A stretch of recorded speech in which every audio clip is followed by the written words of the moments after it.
আসসালামু আলাইকুম, welcome to my new channel. তো আজকে তৈরি করেছিলাম তেলাপিয়া মাছ দিয়ে ঢেঁড়স তরকারি, অনেক মজাদার। তো প্রথমেই আমি ঢেঁড়সগুলো কুটে ধুয়ে নিয়েছি, তারপর নিয়েছি এখানে পেঁয়াজ কুচি আর কাঁচামরিচ। তারপরে একটা কড়াইতে তেল গরম করতে দিয়ে দিয়েছি, সেখানে কাঁচামরিচ আর পেঁয়াজগুলো দিয়ে দিয়েছি। এটাকে আমি খুব ভালো করে ভাজা ভাজা করে নেব, যতক্ষণ না লাল লাল হয়ে যায় সে পর্যন্ত আমি এটাকে ভাজা ভাজা করে নেব। এই তো আমার এখানে ভাজা ভাজা হয়ে গেছে।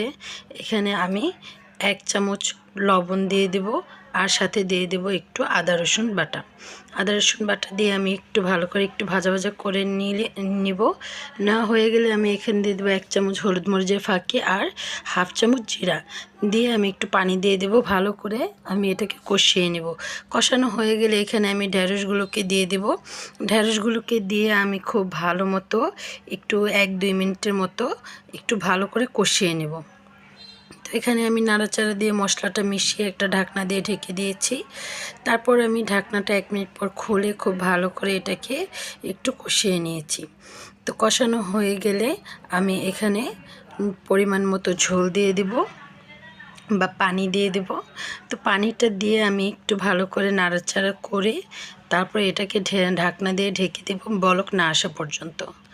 তারপরে আমি ঢাকনা ঢেকে দিলাম।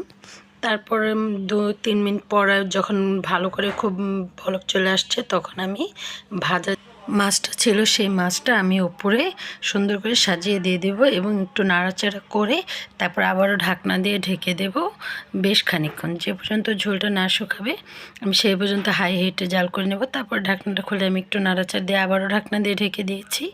তারপর আমি ঢাকনাটা খুলে একটু ধনেপাতা কুচি দিয়ে দেব। এই পর্যায়ে আমার ঝোলটা অনেক শুকিয়ে গেছে।